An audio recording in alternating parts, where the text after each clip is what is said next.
Personne n'est pauvre. Mais beaucoup de gens restent pauvres sans comprendre pourquoi. Ce n'est pas parce qu'ils ne travaillent pas. Ce n'est pas parce qu'ils manquent d'intelligence. C'est parce qu'ils tombent dans des pièges financiers invisibles que personne ne leur explique. Voici les plus dangereux. Ceci n'est pas un conseil financier.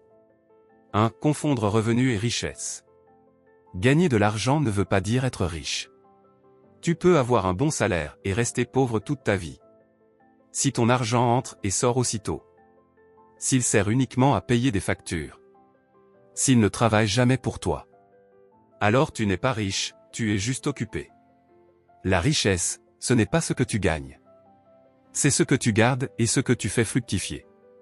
2. Le crédit facile. Le crédit te donne l'illusion d'une vie confortable. Téléphone à crédit, voiture à crédit, voyage à crédit. Tout de suite. Mais payer avec ton futur. Chaque crédit réduit ta liberté. Chaque mensualité t'enchaîne un peu plus. Au lieu de construire ton avenir. Tu travailles pour rembourser ton passé. 3. La peur ou la haine de l'argent. Beaucoup de gens répètent. L'argent est sale. Les riches sont mauvais. Mais si tu rejettes l'argent, l'argent te rejettera aussi. L'argent n'est ni bon ni mauvais. C'est un outil. Refuser de comprendre l'argent.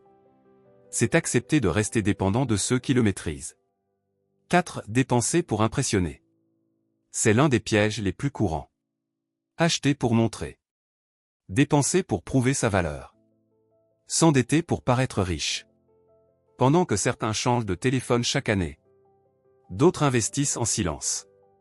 Les vrais riches cherchent la liberté. Les pauvres cherchent l'apparence. 5. Ne jamais investir par peur. C'est trop risqué. Je ne comprends pas. Je commencerai plus tard. Pendant ce temps, l'inflation détruit ton argent. Ton épargne perd de la valeur. Le temps passe. Le plus grand risque n'est pas d'investir. Le plus grand risque, c'est de ne jamais commencer. 6. Croire que l'école suffit. L'école t'apprend à être ponctuel, discipliné, obéissant. Elle te prépare à chercher un emploi. Mais elle ne t'apprend pas à gérer ton argent. Elle ne t'apprend pas à investir. Elle ne t'apprend pas à créer des revenus. L'école forme de bons employés.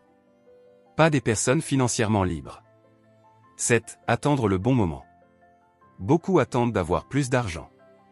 Plus de temps. Plus de connaissances. Le bon moment n'arrive jamais. Ceux qui réussissent commencent sans être prêts. Ils apprennent en avançant. Attendre, c'est déjà perdre. Si tu ne comprends pas ces pièges, tu risques de tomber dedans toute ta vie. Personne ne viendra te sauver. Mais maintenant, tu sais. La question est simple. Vas-tu continuer comme avant ou commencer à penser différemment? Ceci n'est pas un conseil financier.